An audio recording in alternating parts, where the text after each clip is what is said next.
So the next thing I'm going to review now is our engagement manager. Now, our engagement manager is deployed through Slack, obviously, as we can see here, and I have it pulled up over here in this Slack channel right here.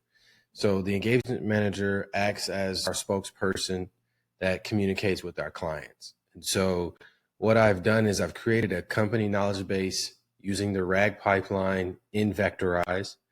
And I am giving this AI agent that is powered through Claude as the LLM. And I have Supabase Postgres for memory.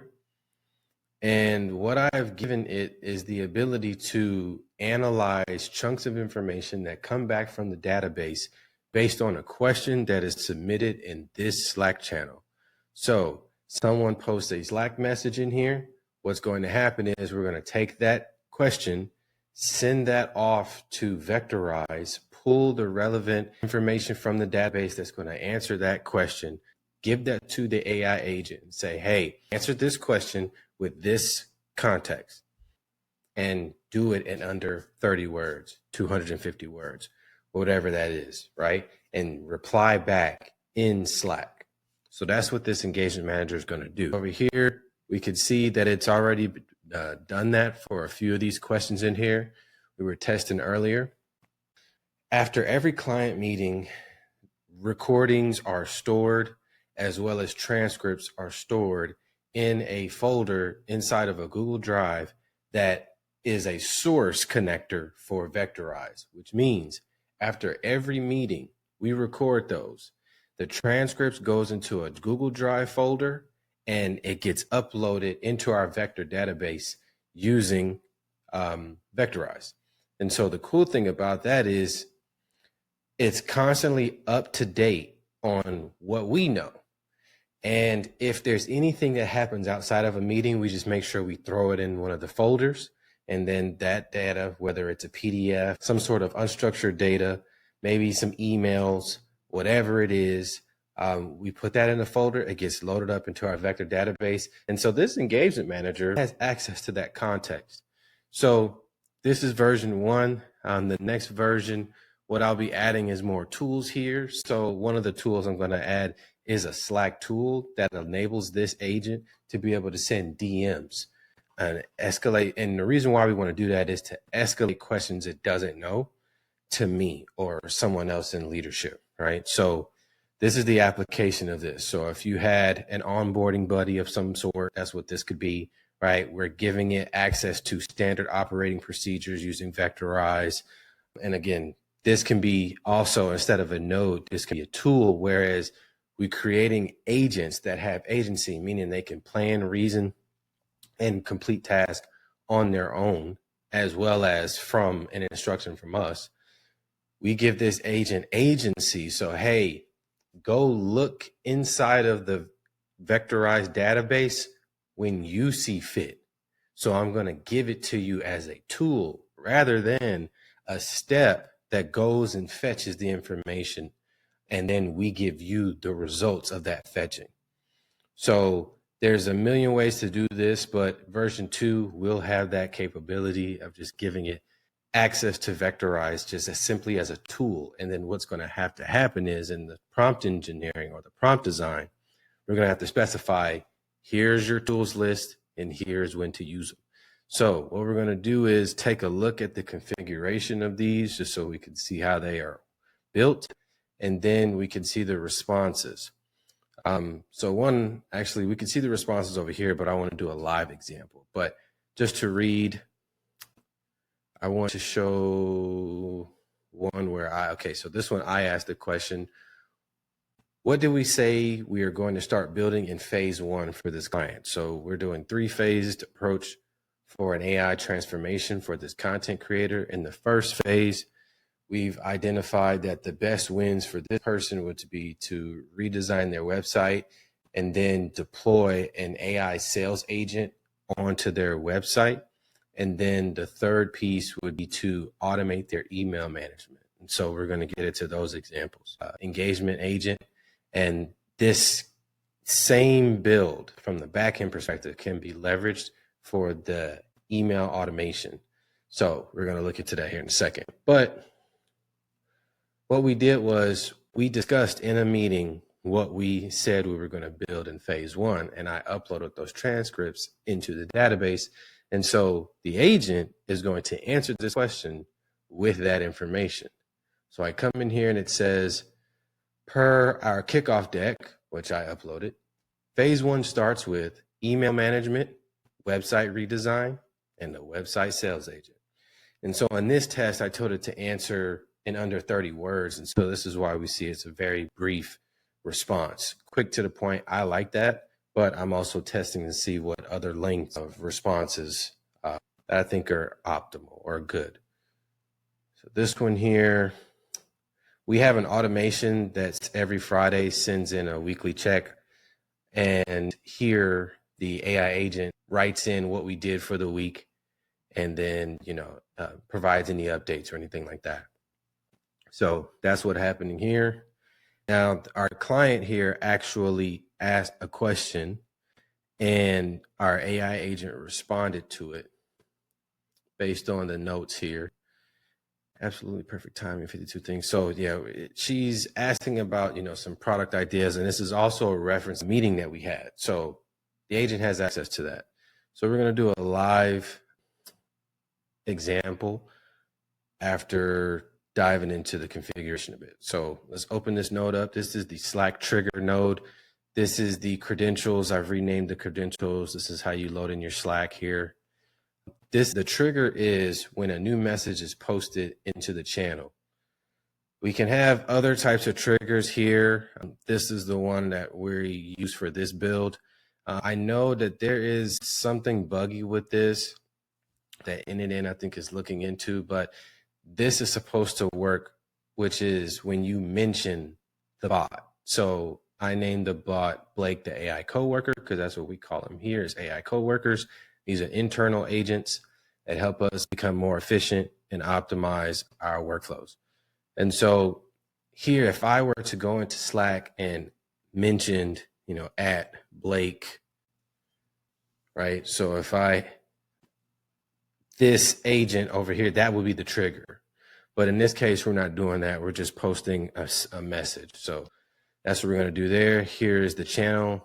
And then what we want to do here, this is an option to ignore Slack messages from a username or an ID. And we put Blake, the AI coworker's username in here because we do not want a loop because the trigger is when a new message is posted.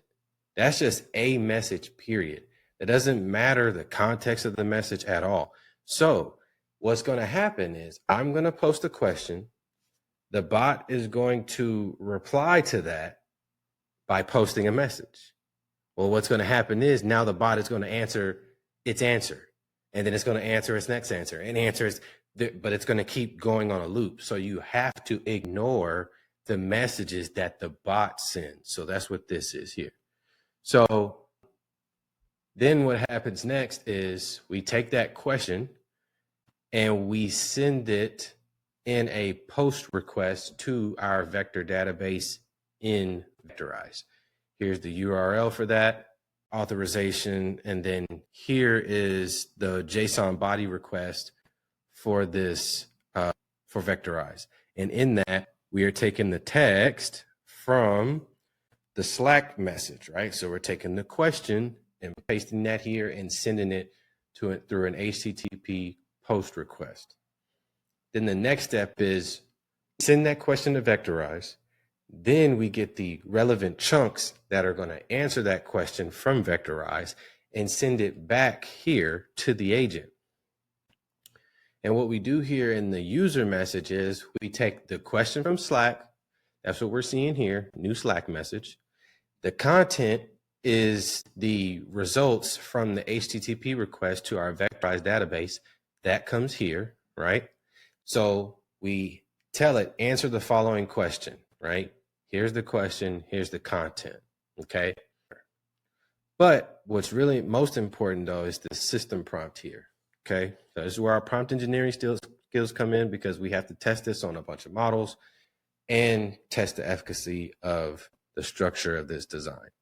So the role, You are a helpful engagement manager for Airtable, an AI experience agency from UXD Academy named Blake.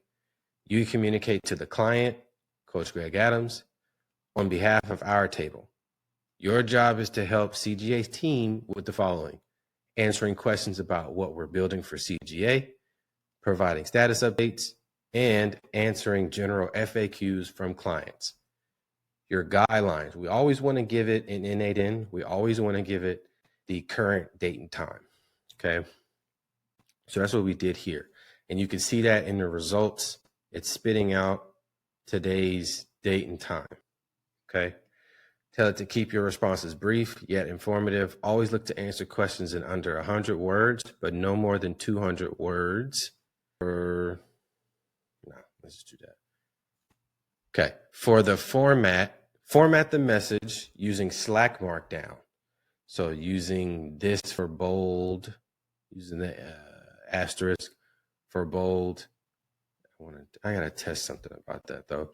And then always speak as a member of Airtable when using information from the company knowledge base, answering questions. Okay. To answer questions. I like that. Make sure your tone is warm, conversational, yet professional. If a clarifying question was asked, use analogies to explain the answer. Okay, so we got some examples here. I'm going to be continuing to build on more examples, but we get the point here. And then we store this question and the chunks information, all of that gets stored in our super base memory. And then we post the response, well, we get the response as an output over here. And then we post the response back.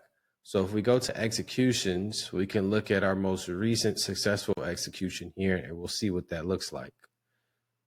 So a message came in that says, I've been thinking about metaphors, a visual representation of a brand, product, or service. For example, in school, what could be a metaphor for 52 Things ebook? Can I ask that question here? Okay, so that's what we saw right here. Okay, that's right here. And the response is here. Now, this has got some funky markdown stuff going on, but we can fix that. So then we sent that question, this text, to our Vectorize, and we brought back how many chunks? 1, 2, 3, 4, 5 chunks. Okay, 5 chunks of information, because that's what we said right here. 5. Okay, so we're going to send the question here, and all I did was drag and drop this over here. We said bring back 5 chunks. Okay, and so we have chunk 1. This looks like this is pulling from a meeting transcript. And I know that because that's the username of the client's point of contact here. So that's chunk 1. Chunk 2, USD Academy. Okay, yeah. So this is also a meeting transcript. Okay, yeah. So it looks like all these chunks came from the meeting, and then it's using that as context to answer the question. And it's the Claude model that's answering the question here. I tried the OpenAI GPT-5 one, and I didn't like the result. So I went in to debug it and swapped it out for the Anthropic. And honestly, the GPT-5 is what gave me these errors right here. So we gave it the question and then the chunks, and then here is the output. So it answered absolutely perfect timing for brand metaphors, especially when your mood board work is coming up. On Monday, we have a mood board exercise between myself and the client for 52 Things ebook. Here are some metaphor directions, blah, blah, blah. So it answered the question. So the client's point of contact will see that. But most importantly, we come in here, and now it's going to reply back to this message that we see right here in Slack. And so here is the text output, and we see that successfully replied back to that Slack message. So that's the engagement manager there. Let's go back to editor. I can add more stuff here if I want to, but I will more than likely add more tools here and just expand the system prompt a bit more. Let's try one. Let's say, can you write me a presentation outline for the for sprint 2. All right, so now this is active, this is in production. So in the test mode, which we'll see in another workflow, I can test within N8N, but because this is in production, I can't test within N8N unless I cut off or shut off the workflow. So you see up here, this is active. Only way for me to add more nodes and things like that is I have to deactivate it, go in there and make some changes, and then activate it and then test it. But that's testing in production. So Slack does have webhook that allows you to use a testing webhook. So you can test within the natively within N8N. But we see here that it has answered. And there we go. So it's giving me markdown, and I'm gonna definitely edit this, but I can take this into ChatGPT and edit that there. But we see here that it's working. So I'll tweak the output results so it won't look like this. But all in all, I have my presentation deck that I will get started on. So next thing here is the email management. So very simple. New email comes in.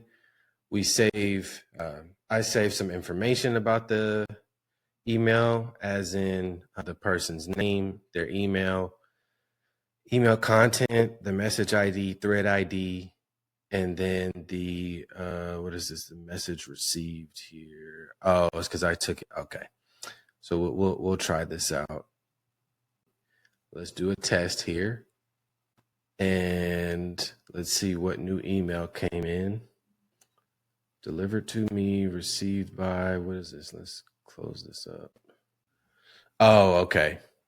So this is my bookkeeper. That's what this is. So I got an email from them. They want me to more than likely, there you go, complete these tasks. So yeah, they probably want me to upload a bank statement. Okay, so that's the email that I got. So we see the lead's name, the lead's email, the content of the email, the message ID, and the thread ID. So I saved that. Let's go ahead and test this out. And this is what I mean by being able to test natively inside of the application, because this is inactive, but all of this is just testing. Again, with Slack, you can't do that. You need to choose, okay, are you testing? And then are you ready? Then use the production webhook. So that's that. But anyways, the other thing that I have going on here, I believe I used some code to format the date and time. So let's see what happens here.